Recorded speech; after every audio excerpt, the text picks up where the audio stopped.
Class 11th students, आज के video session में हम स्टार्ट करेंगे new chapter number 21। Chapter number 21 actually है क्या? Neural control and coordination. आपके सामने स्क्रीन पे दिख रहा है चैप्टर का name, neural control and coordination. ठीक है, फर्स्ट ऑफ ऑल इस चैप्टर में हम क्या डिस्कस करेंगे? यहाँ पे डिस्कस करेंगे इंट्रोडक्शन, देन इसके बाद से हम डिस्कस करेंगे नर्वस सिस्टम के बारे में, न्यूरल सिस्टम या नर्वस सिस्टम के बारे में। और इस पार्ट में बेसिकली हम डिस्कस करेंगे डिफरेंट टाइप के ऑर्गेनिजम्स में प्रेजेंट न्यूरल सिस्टम को। ठीक है, मतलब कि जो एनिमल्स होते हैं, तो एनिमल्स में जैसे जैसे एडवांसमेंट हुआ उसके अकॉर्डिंग्स कैसे न्यूरल सिस्टम में चेंजेस आए। ठीक है, किस में ज़्यादा डेवलप न्यूरल सिस्टम है, किस में कंपैरेटिवली लेस डेवलप है। ठीक है, तो इस सेगमेंट में हम ये डिस्कस करेंगे। देन उसके बाद से हम डिस्कस करेंगे human neural system. Human neural system में पहले उनके पार्ट्स के डिस्कस करेंगे, जैसे कि CNS और PNS, और फर्दर हम CNS और PNS के भी पार्ट्स डिस्कस करेंगे। ठीक है, तो फर्स्ट ऑफ ऑल हम क्या डिस्कस करने जा रहे हैं? इंट्रोडक्शन डिस्कस करने जा रहे हैं। और इंट्रोडक्शन में आपको बता दूं कि इंट्रोडक्शन में एक्चुअली यहाँ पे बताना क्या है।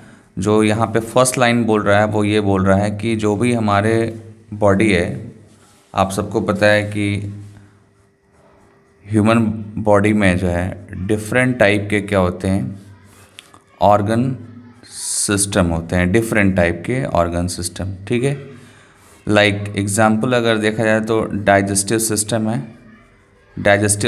है, देन मस्कुलर सिस्टम है, ठीक है, रिस्पिरेटरी सिस्टम है, ठीक है, सर्कुलेटरी सिस्टम है। तो ऐसे डिफरेंट टाइप के ऑर्गन सिस्टम हमारे बॉडी में प्रेजेंट है। ठीक है, ऑर्गन सिस्टम में एक्चुअली क्या क्या चीज़ें होती हैं, तो यहाँ मैं बता दूँ, यहाँ पे ऑर्गन सिस्टम में डिफरेंट टाइप के ऑर्गन्स प्रेजेंट होते हैं, डिफरेंट टाइप के ऑर्गन प्रेजेंट होते हैं। अगर ये ऑर्गन सिस्टम है तो इसमें डिफरेंट टाइप के ऑर्गन्स होंगे और वो क्या करेंगे, एक दूसरे के साथ उनका कोऑर्डिनेशन होगा।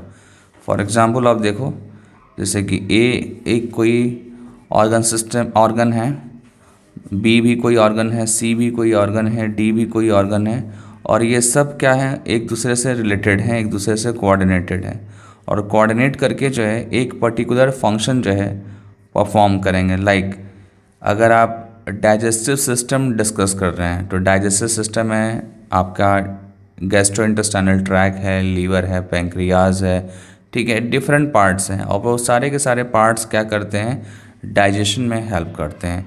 दैट मीन्स कि लीवर, पैंक्रियाज, गैस्ट्रोइंटेस्टाइनल ट्रैक, ये सब आपस में क्या कर रहे हैं, आपस में ये कनेक्ट हो रहे हैं, आपस में एक पर्टिकुलर फंक्शन के लिए कोऑर्डिनेट कर रहे हैं, और देन उसके बाद से फाइनली डाइजेशन होना पॉसिबल हो पाएगा।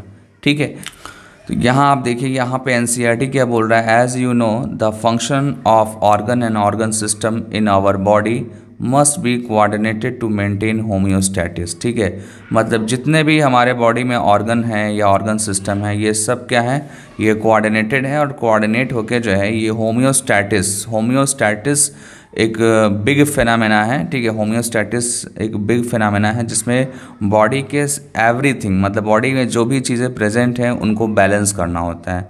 लाइक जैसे कि pH बैलेंस करना हुआ है, जैसे कि टेम्परेचर बैलेंस करना हुआ है, जैसे कि ऐसे हर एक चीज़ को बॉडी में, हर एक कंपोनेंट्स को जो है बैलेंस करना होता है, जैसे कि हेल्दी एक बॉडी में होना चाहिए, उसके अकॉर्डिंग हर एक कंपोनेंट्स बैलेंस होना चाहिए। और इनको हम कलेक्टिवली क्या बोलते हैं, इनको कलेक्टिवली हम होम्योस्टैटिस बोलते हैं। ठीक है, तो ये आपका होम्योस्टैटिस हो गया। और देखा आपने यहाँ पे कि होम्योस्टैटिस जो है ये मेंटेन हो रहा है ऑर्गन से, ऑर्गन सिस्टम से, जब ये कोऑर्डिनेटेड फॉर्म में ये कनेक्टेड है। ठीक है, देन आगे चलते हैं।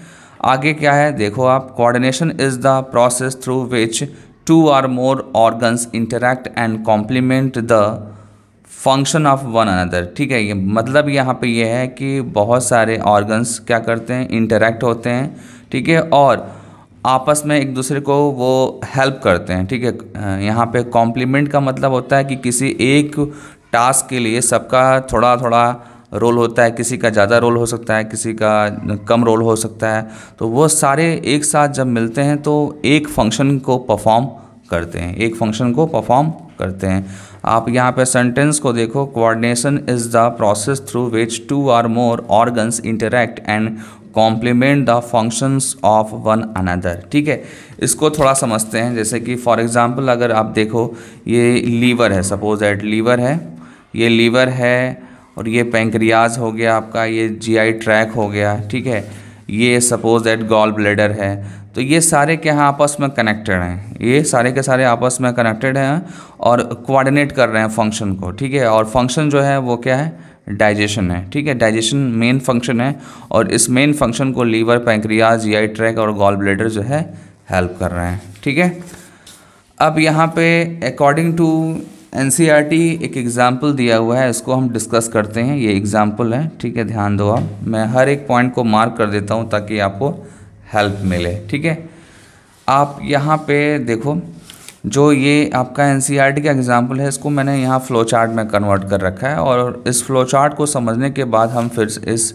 एनसीईआरटी की लाइन को समझने की कोशिश करेंगे। फ्लो चार्ट में आप देखो, यहाँ पे मैंने शो किया है कि एक आपका टास्क हो रहा है, वो क्या हो रहा है, फिजिकल एक्सरसाइज कर रहा है। ठीक है, फिजिकल एक्सरसाइज में होता क्या है, मस्कुलर एक्टिविटी होती है, मस्कुलर एक्टिविटी, और मस्कुलर एक्टिविटी के लिए रिक्वायर्ड क्या होता है, एनर्जी। ठीक है, एनर्जी की डिमांड जो है ड्यूरिंग फिजिकल एक्सरसाइज इंक्रीज़ हो जाती है। ठीक है, और ये एनर्जी जो है कहाँ पे यूज़ होता है, मस्कुलर एक्टिविटी में यूज़ होता है। ठीक है, और एनर्जी कब ज़्यादा बनता है, आप सबको पता है कि जब ऑक्सीजन की सफिशिएंट सप्लाई होती है तो वहाँ पे एरोबिक रेस्पायरेशन से ज़्यादा एनर्जी फॉर्म होती है, और वो एनर्जी मस्कुलर एक्टिविटी में यूज़ होता है। ठीक है, तो आपने यहाँ पे देखा कि ऑक्सीजन मिला सफिशिएंट अमाउंट में, तो क्या हुआ, एरोबिक रिस्पायरेशन हुआ। एरोबिक रिस्पायरेशन होगा तो एनर्जी ज़्यादा बनेगी, और यहाँ पे एनर्जी का डिमांड भी ज़्यादा है, यहाँ पे एनर्जी का डिमांड भी ज़्यादा है। और ये एनर्जी कौन गेन करेगा, यहाँ पे एनर्जी लेगा मसल्स। ठीक है, और मसल्स की एक्टिविटी से फिजिकल एक्सरसाइज का पॉसिबिलिटी है। ठीक है, ड्यूरिंग फिजिकल एक्सरसाइज क्या क्या होता है चेंजेस, ये ध्यान दो, ये एनसीईआरटी में मेंशन है। जब फिजिकल एक्सरसाइज कोई भी पर्सन करता है तो वहाँ पे रेट ऑफ रेस्पिरेशन इंक्रीज़ होता है, हार्ट बीट रेट भी इंक्रीज़ हो जाती है, और जो ब्लड वेसल्स होता है, ब्लड वेसल्स में ब्लड का फ्लो जो है वो इंक्रीज़ हो जाता है। ठीक है, आप देखो यहाँ पे ब्लड फ्लो जो है इंक्रीज़ हो रहा है, कहाँ पे हो रहा है, ब्लड वेसल्स में हो रहा है, रिस्पायरेशन भी इंक्रीज़ हो रहा है, हार्ट बीट रेट भी इंक्रीज़ हो रहा है। ठीक है, और मैं बता दूं कि ये जो भी हो रहा है आपका, ठीक है, ये जो भी हो रहा है इसमें क्या क्या इन्वॉल्व है, तो आपको यहाँ पे मैं दिखाता हूँ। यहाँ पे नर्व्स इन्वॉल्व है, मतलब कि नर्वस सिस्टम भी इन्वॉल्व है, लंग्स इन्वॉल्व है, हार्ट इन्वॉल्व है, किडनी इन्वॉल्व है, मसल्स इन्वॉल्व है, और ब्लड वेसल्स इन्वॉल्व है। ठीक है, आपको यहाँ पे डाउट ये हो रहा होगा कि नर्व्स किस तरीके से इन्वॉल्व है, तो मैं आपको बता दूं कि हमारे बॉडी में जो भी वॉलेंट्री या इनवॉलेंट्री एक्टिविटीज़ होते हैं तो वहाँ पे नर्वस सिस्टम का रोल होता है। नर्वस सिस्टम जब इन्वॉल्व होता है देन वहाँ पे वर्क परफॉर्म होगा। और यहाँ पे जो फिजिकल एक्सरसाइज है, यहाँ पे जो फिजिकल एक्सरसाइज में तो वॉलेंट्री मूवमेंट होगा, तो वॉलेंट्री मूवमेंट्स के लिए भी नर्व्स का रोल है। ठीक है, तो यहाँ पे नर्व्स का भी रोल है, यहाँ पे लंग्स का भी रोल है, और लंग्स का रोल किससे रिलेटेड है, वो ऑक्सीजन से रिलेटेड है। ठीक है, हार्ट ब्लड की सप्लाई बढ़ाएगा, ठीक है, ब्लड का फ्लो बढ़ाएगा, क्योंकि हार्ट एक पंपिंग ऑर्गन है। ठीक है, और ये जो ब्लड होगा वो किडनी की तरफ भी जाएगा, मसल्स में भी जाएगा। ठीक है, और किसके थ्रू जाएगा, ब्लड वेसल्स के थ्रू जाएगा।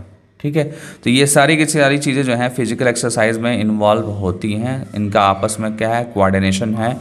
ठीक है ना, और ये सारे क्या हैं, प्रोसीजर्स हैं। ठीक है, जैसे रेस्पिरेशन एक प्रोसीजर है, हार्ट बीट रेट भी एक प्रोसीजर है, और ब्लड का फ्लो भी एक प्रोसीजर है। तो ये भी क्या होता है, इंक्रीज़ हो जाता है, और देन फाइनली क्या होता है, मस्कुलर एक्टिविटी से फिजिकल एक्सरसाइज हो सकता है। ठीक है, अब यहाँ पे हम देखते हैं एनसीईआरटी के अकॉर्डिंग, एनसीईआरटी क्या बोलता है यहाँ पे, when we do physical exercises the energy demand is increased for maintaining and increase muscular activity. मैंने जस्ट अभी बताया आपको कि जब फिजिकल एक्सरसाइज होती है तो वहाँ पे मस्कुलर एक्टिविटी के लिए एनर्जी की डिमांड जो है वो इंक्रीज हो जाती है। ठीक है, और उस प्लेस पे ऑक्सीजन की सप्लाई जो है वो क्या हो जाता है, उस प्लेस पे ऑक्सीजन की सप्लाई इंक्रीज हो जाती है।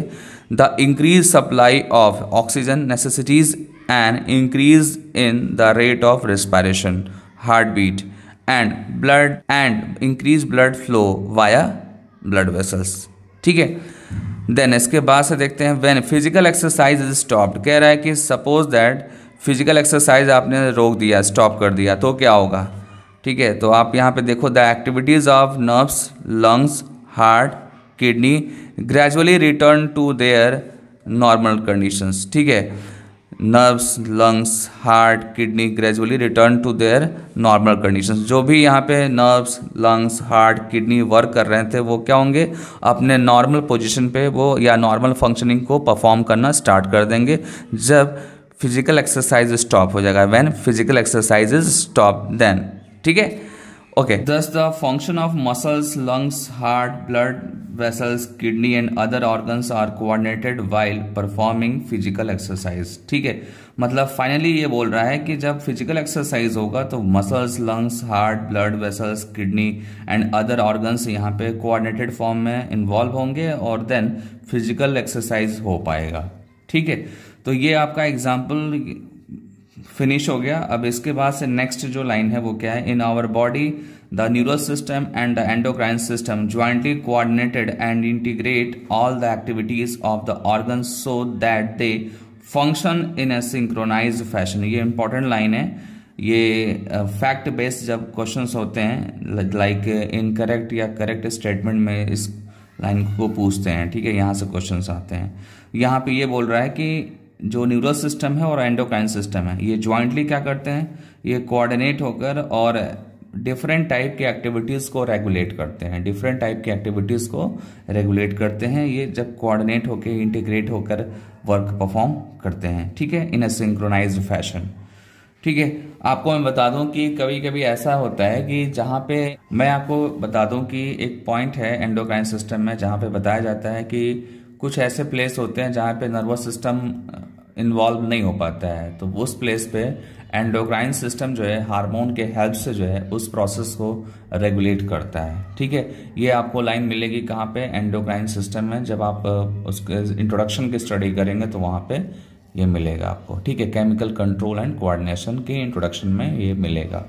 ठीक, देन इसके बाद से आते हैं नेक्स्ट पैराग्राफ पे। नेक्स्ट पैराग्राफ है the nervous system provides an organized network of point to point connections for a quick coordination. ठीक है, जो आपका न्यूरस सिस्टम है उस न्यूरस सिस्टम में आप सबको पता है कि न्यूरॉन्स इन्वॉल्व होते हैं, बहुत सारे न्यूरॉन्स इन्वॉल्व होते हैं और न्यूरॉन्स जो है पॉइंट टू पॉइंट कनेक्ट होकर अपने फंक्शन को वो परफॉर्म करते हैं। ठीक है, सिमिलरली यहाँ पे देखो आप, endocrine system provides chemical integration through the hormones. आप सबको पता है कि एंडोक्राइन सिस्टम में हार्मोन्स का रोल है और हार्मोन्स ही जो है डिफरेंट प्रोसेस को रेगुलेट कर सकता है। ठीक है, और हार्मोन्स का रोल जो है वो थोड़ा कंपैरेटिवली स्लो होता है। ठीक है, और नर्वस सिस्टम का जो रोल होता है कंपैरेटिवली फास्ट होता है। ठीक है, फास्ट ज़्यादा होगा न्यूरस सिस्टम के एक्शन, जो भी एक्शन होगा न्यूरस सिस्टम का वो फास्ट होगा, एंडोक्राइन सिस्टम का स्लो होगा। ठीक है, in this chapter you will learn about the nervous system of human, mechanism of neural coordination like transmission of nerve impulse conduction across the synapse